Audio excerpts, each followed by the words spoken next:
Hey everybody, welcome back to Dividend Stockpile. And so today we're going to be talking about closed-end funds. Something not a lot of people talk about, but they're really great products that everyone, especially income investors, should take a look at. So let's look through what we're going to talk about today.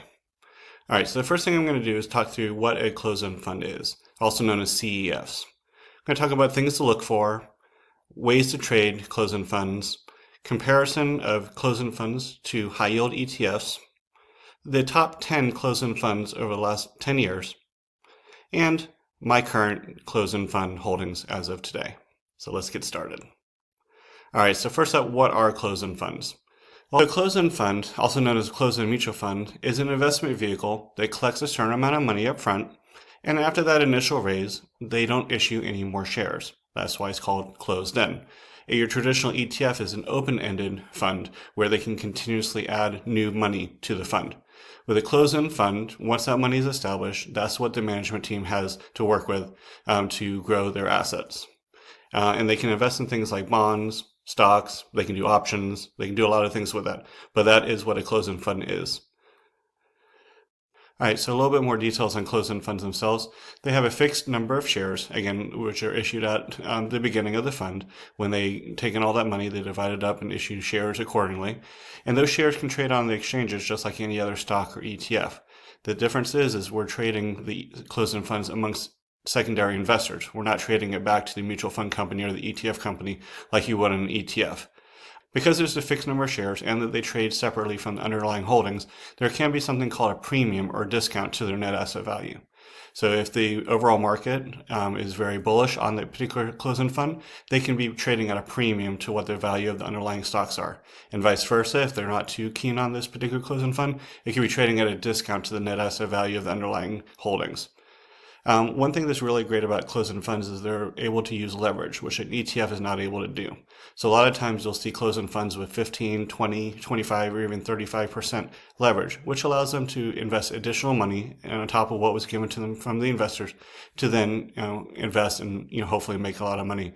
Obviously, leverage can work both ways. In downturns, it will create a faster decline, but in bull markets like we've been in lately, it helps enhance their returns.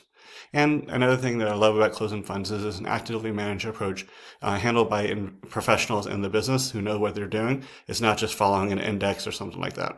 Okay, so some things to look at when it comes to closed-end funds. The first thing, like I mentioned earlier, is discounts and premiums. Ideally, you'd want to buy it at a discount because that means you're getting a better value than the underlying assets. But if it's too much of a discount, you have to start wondering why it's so far of a discount. Again, on the opposite side is if you see it trading at a premium, you have to understand, is it justified that this particular fund has a higher value than the underlying assets themselves? And sometimes that's a good thing, and sometimes it's not so. You want to really take a look at that. The next thing you really want to understand is the management fees. Because these are professional managed active funds, they do have high management fees. That can range depending on the fund itself, but I've seen everything from 0.5% all the way up to 3 and 4% sometimes. So you have to look at the total return to see if those fees are worth it, but just know that closed-end funds do generally have high expense ratios, usually higher than a lot of the ETFs out there. And the next thing I really love about closed-end funds is it gives you diversification over your traditional ETFs and individual dividend stocks.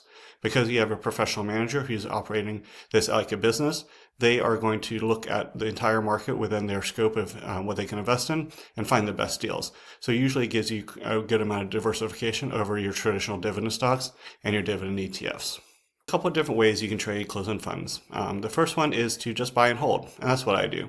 I have a certain number of closed-end funds that I've held for a very long time. I just add to over time and reinvest the dividends. And as it grows, it can be at a premium, it can be at a discount. At the end of the day, I'm going to hold it for long term and collect the distribution. So it doesn't really matter what the share price does for, in my case.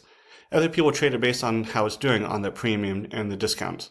So what a lot of people do is they'll trade in and out of closed-end funds. If they find something that's trading at a discount that typically is not trading at a discount, they'll go and buy it then, wait for it to come back up or to net asset value or even a premium, and then sell it off and recycle over and over and over across a couple of different closed-end funds. So that's definitely an approach you can take, and you might make more money that way. But I just like the buy and hold approach where you keep it long-term and you let magic do its thing. And a lot of people don't really talk about closed-end funds lately just because there's so many other alternatives out there right now. You have your high income funds like your your NEOS products, your Yield Max products, things like that. But these have been around for a very long time. Some of these have been around for almost 100 years. So you have a lot more history with closed-end funds than you do on some of these higher income ETFs that you're seeing nowadays. And they're not always reliant on option strategies. Yes, some closed-end funds do operate using options, but that's not always their primary focus. They're also looking for capital appreciation of the underlying. They're looking at dividends, things like that. So I feel like it gives you a little bit more diversity than these high yield ETFs that you see right now. They do buy a basket of individual stocks. So a lot of the ETFs out there are buying the index or something like that, where these are actively picked from their management team individual stocks in most cases. And I mentioned earlier, they're able to use leverage, which an ETF is not able to do. So again, they can use that extra leverage to buy additional investments and hopefully enhance the returns over time. So that's some comparisons from the closed-end funds to the high-income ETFs that we see out there right now. Let's talk about the top 10 closed-end funds of the last 10 years. A lot of people equate high-yielding investments to not being so great, but there's actually a lot of great total return closed-end funds out there. So I want to talk about the last 10 years, the top 10 closed-end funds out there. So number one is ticker STK. Let's talk Columbia Seligman Premium Technology Growth Fund. And that's averaged over 19% a year for the last 10 years. Next up, we have BST, the BlackRock Science and Technology Trust. That one, again, does what it says, technology-related investments, and it's over 18% on average for the last 10 years. Next, we have CSQ, with a little over 16% average over the last 10 years, and that's the Calamus Strategic Total Return Fund. Next up, we have ADX, the Adams Diversified Equity Fund. Now, that one's really interesting because it's been around since 1929, and it's still, top 4 of the last 10 years. Next up, we have ACV, the Virtuous Diversified Income and Convertible Fund. We have CET, the Essential Securities Corporation. EOS, the Eaton Vance Enhanced Equity Income 2 Fund. EOI, the Eaton Vance Enhanced Equity Income Fund. We have NIE, the Virtuous Equity and Convertible Income Fund. And wrapping up the top 10 is STEW, the SRH Total Return Fund. So again, looking at the total return, which is always what you should look at when you're making an investment, these top 10 closed-end funds of the last 10 years have produced outstanding results. Okay, so now let's dig into my closed-end funds that I currently hold. The first one that I have, and I've had this one for a very long time, is that STK that we mentioned earlier, the Columbia Seligman Premium Technology Growth Fund. Again, this one's the number one over the last 10 years, and it's done really well. What they do is they target long-term capital appreciation and current income with a portfolio of technology stocks and an options overlay strategy designed to mitigate the downside volatility and to provide income. And they use a growth at a reasonable price, or a GARP model. So that's what they're looking for, is the growth companies, but at a reasonable price. One great thing about this is the management has been in place for a very long time. Their main manager has been there for over 30 years. So that's a long time in the technology space. He really knows what he's doing. As I mentioned earlier, the expense ratios are a little on the high end, and STK is no different. It comes in at a 1.13% annual expense ratio. When it comes to the dividend, they do pay a quarterly dividend, or distribution in this case. They pay 46 cents per share per quarter. But what they also do is they pay a special distribution at the end of every year. And in 2024, that was $3.27 per share as a special dividend at the end of the year. So if you don't include that special dividend, the current yield on this one is about 5.36%. And their top 10 holdings are pretty much what you would expect from a technology fund. You have Bloom Energy, NVIDIA, Lam Research, Broadcom, Microsoft, Alphabet, Apple, Applied Materials, Visa, and Western Digital. So it just gives you a sense of what kind of investments they're currently holding. That is subject to change because it is an actively managed fund, but that's done really well over the last 10 years, and I continue to hold this one without any worries at all.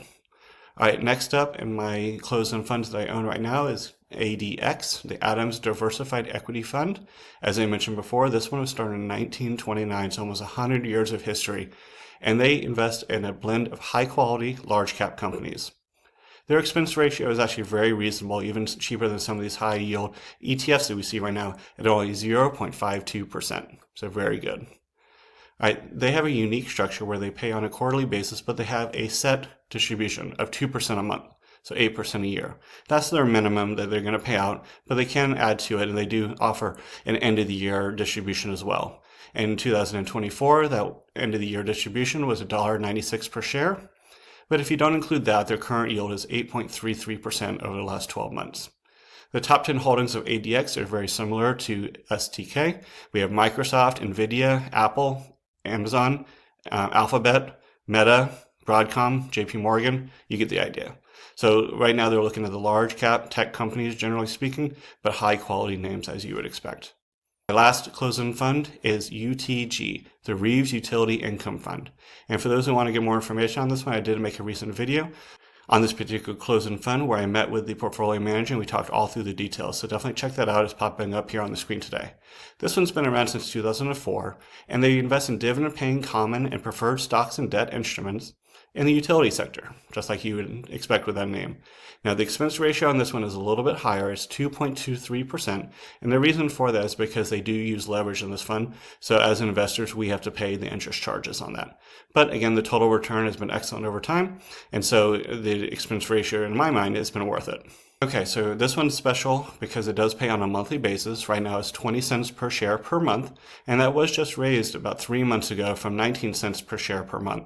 So it's nice to see a high yield plus dividend growth over time. And the current yield, based on the current price, is 6.32%.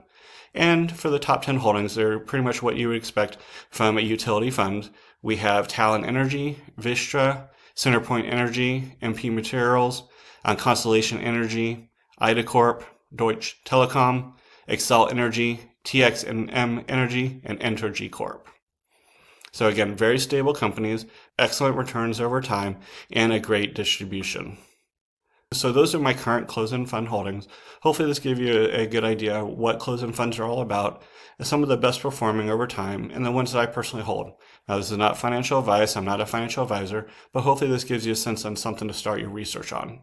I really feel like closed-end funds fit in almost any income investor's portfolio, but because they offer usually consistent, higher distributions, they have professional management, they offer diversification from your traditional dividend stocks and high-yield income ETFs, and the use of leverage allows them to enhance their returns over time compared to closed-end funds. All right, let me know in the comments. Do you own any closed-end funds? What do you think of my top 3? Thanks, everybody. Have a great day. Thanks for watching. While you're here, check out this next video to learn more about dividends, income investing, and option selling. And while you're here, make sure you subscribe. Click the like button. It really does help. Thanks.